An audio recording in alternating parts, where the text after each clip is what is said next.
Hello friends, you are on the One Survivor channel. Imagine the top of the world. The wind carries snow like ash. Silence, in which you can hear only your own breathing. This is Everest, a mountain that beckons and kills. Today we tell the story of a woman whose name is forever inscribed in the tragic annals of Himalayan mountaineering. Her name was Hannelore Schmatz. She became the first German woman to conquer Everest, but the mountain took her away forever. The Ghost of Everest. The story of Hannelore Schmatz. High above the world, where the sky thins into nothingness and the winds roar like restless spirits, stands Mount Everest, the ultimate symbol of human ambition and fragility. Since its first ascent in 1953, the mountain has witnessed triumphs that shook the world and tragedies that left behind silent warnings frozen in ice. Among the countless names carved into Everest's history, one carries a haunting echo. It is the story of Hannelore Schmatz, a German climber whose dream of touching the sky ended in one of the most chilling deaths ever recorded on the mountain. She would become the first woman to die on Everest, her body left seated on the slope, watching over those who dared follow in her footsteps. For years, she remained there, eyes open, hair fluttering in the wind, a ghostly reminder of the price the mountain demands. This is not simply a tale of one climber's fall. It is a story of obsession, of love, of ambition, and of a decision that changed the fate of an expedition. It is the story of Hannelore Schmatz and her final climb in 1979. Chapter 1. A Life Shaped by Mountains. Hannelore was born in Bavaria, Germany in 1940. Post-war Europe was a place of rebuilding, hardship, and quiet resilience. In the Bavarian Alps, the mountains towered above villages as both guardians and challenges, shaping the lives of those who lived beneath them. For Hannelore, they became more than just scenery. They were a call. From a young age, she found joy in hiking and climbing. What began as small treks in the local hills grew into technical mountaineering. By her 20s, she was already climbing with a seriousness that set her apart. It was in these years that she met Gerhard Schmatz, a seasoned German alpinist more than 10 years her senior. Together, they formed not just a marriage, but a partnership built on ambition and mountains. Gerhard had the charisma of a leader. Hannelore had determination and endurance. In the German climbing community of the 1960s and 70s, they quickly gained a reputation as one of the strongest climbing couples of their generation. Their resumes grew: technical ascents in the Alps, expeditions farther afield, and, most notably, their successful climb of Manaslu in 1973. At 8,163 meters, Manaslu was no simple peak. It was one of the mighty 8,000ers. To stand on its summit was proof that they were ready for greater heights. And Gerhard and Hannelore had already set their sights on the greatest of them all, Mount Everest. Chapter 2. Preparing for the ultimate climb. By the mid-1970s, Everest remained a peak with aura and mystery. Although Sir Edmund Hillary and Tenzing Norgay had first summited in 1953, and Japanese climber Junko Tabe had become the first woman to reach the summit in 1975, the number of successful female ascents could still be counted on one hand. For Hannelore, the idea of becoming the first German woman to stand atop the world was not just ambition. It was history waiting to be written, but she and Gerhard were no fools. They knew Everest required patience, preparation, and strategy. For several years, they trained relentlessly. They climbed in the Himalayas, reaching higher and higher peaks to accustom their bodies to thin air. They raised funds, built connections, and slowly assembled a team that could support such a massive undertaking. Every expedition was a rehearsal. Every summit a stepping stone to the ultimate goal. In 1977, after summiting Lhotse, at 8,516 meters, the world's fourth highest mountain, the Schmatzes knew they were ready. That climb had not only tested their endurance, but also served as a crucial acclimatization for the even greater challenge to come. Finally, in 1979, their dream expedition was approved by the Nepalese government. A 3-month endeavor, meticulously planned, supported by Sherpas, and equipped with the best gear Europe could provide. Hannelore was 39, Gerhard, 50. For him, Everest would be the crowning achievement of a long career. For her, it was a chance to step into history. The team was international and diverse. Nick Banks from New Zealand, Hans von Cannel from Switzerland, American climber Ray Jennett, and several other experienced German mountaineers, Tilman Fischbach, Günter Weith, and Hermann Warth. 5 Sherpas would provide crucial support. Gerhard was named expedition leader. Hannelore, the only woman in the group, was more than just a participant. She was the emotional core of the team. As Gerhard later wrote, she had an unmatched genius for organizing logistics, ensuring that every crate, every rope, every tent was exactly where it needed to be. Without her, the expedition might never have left the ground. By July 1979, everything was in place. The dream was about to collide with the reality of Everest. Chapter 3. Into the Death Zone. By late September 1979, the expedition had worked its way up through the dangerous labyrinth of the Khumbu Icefall and the Western Khum, pushing supplies higher with every rotation. They climbed the steep Lhotse face, a sheer wall of ice that tested even the strongest Sherpas. Beyond this point lay the fabled Yellow Band, a strip of brittle rock and ice that required precise movements, and then the Geneva Spur, a narrow ridge connecting Lhotse and Everest. On September 24th, the team finally established their last high camp on the South Col at nearly 8,000 meters. Known as the Balcony of the Gods, the South Col is a wind-swept plateau where the air is so thin that every breath feels like drowning. It was here, battered by storms and exhaustion, that climbers prepared for their final push. But Everest is never predictable. Just as the Schmatz team prepared for their summit bid, a brutal snowstorm swept across the mountain. Days of waiting drained their food, fuel, and morale. Forced back to lower camps, they regrouped. But Hannelore's determination had only grown stronger.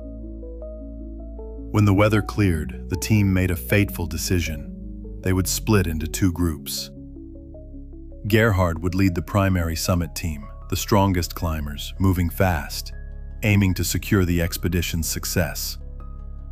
Hannelore would join the second group, a supporting summit party that could follow if conditions allowed. It was a strategy often used in Himalayan expeditions. But it also meant Hannelore's chance at history depended on perfect timing. Chapter 4. Gerhard's Summit. On October 1st, 1979, Gerhard's group left Camp 4 before dawn. The climb was treacherous. Deep snow made every step a battle. The slope steepened until climbers were front-pointing with crampons, driving their ice axes into fragile crust. By mid-afternoon, after hours of brutal effort, they reached the south summit, a false peak just below the true top of Everest. The view was otherworldly. Tibet stretched to the north, Nepal to the south, the world falling away in every direction. From there, they pushed along the knife-edge ridge to the main summit. At 2 p.m., Gerhard Schmatz stood on the roof of the world. At 50 years old, he became the oldest climber to summit Everest at the time, a record that would stand for years. But even in triumph, Gerhard sensed danger. The snow was soft, the slope unstable.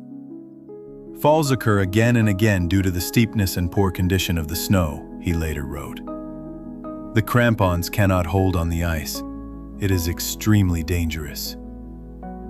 As darkness approached, Gerhard and his team descended cautiously, reaching the South Col by 7 p.m. Exhausted but alive, they had secured success for the expedition. Waiting at Camp 4 was Hannelore and her group. She congratulated them, but her eyes betrayed impatience. For her, the climb was not over. Chapter 5. Hannelore's Turn. At dawn on October 2, 1979, Hannelore Schmatz set out with Ray Genet, an American climber known as the Pirate, for his free spirit, and two Sherpas, Sundare and Angjambu. Gerhard tried to dissuade her. The weather was shifting, the snow was too deep, the risk too high. He had seen the mountain's true face the day before. But Hannelore was resolute. She had not endured years of preparation and sacrifice to turn back now. The climb was painfully slow. Fresh snow swallowed their boots. The higher they went, the more the mountain demanded. By late afternoon, they were still far from safety.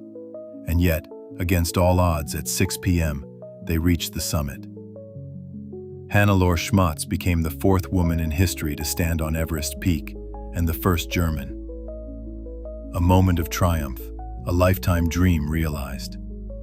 But on Everest, summiting is only half the journey. And 6 o'clock in the evening was far too late. The mountain was already cloaked in night.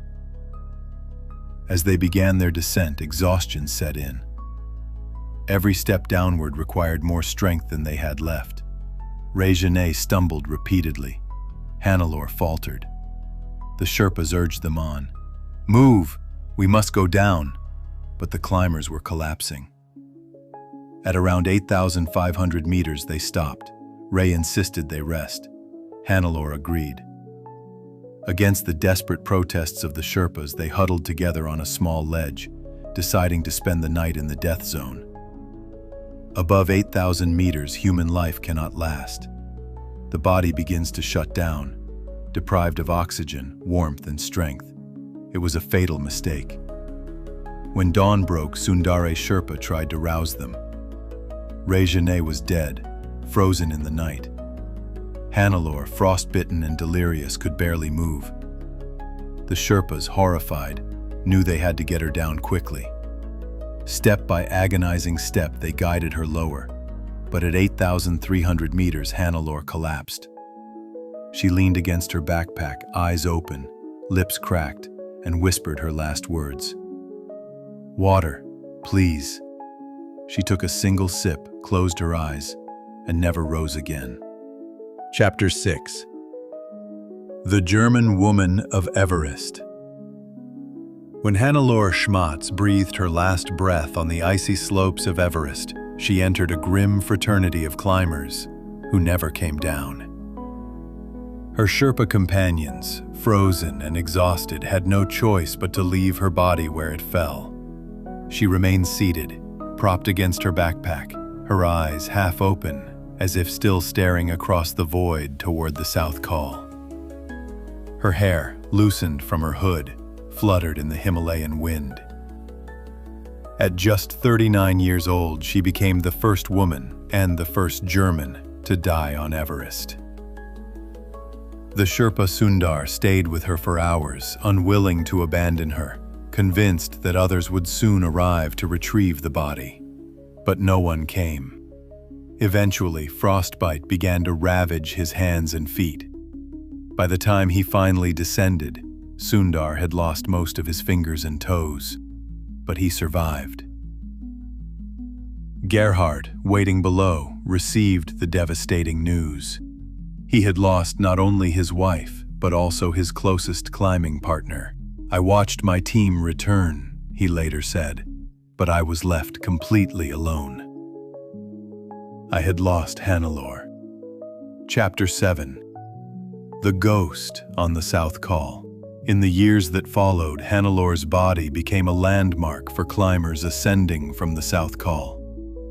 Preserved by the brutal cold, she remained seated in the same position in which she had died, leaning against her pack, hair waving in the wind, eyes forever open.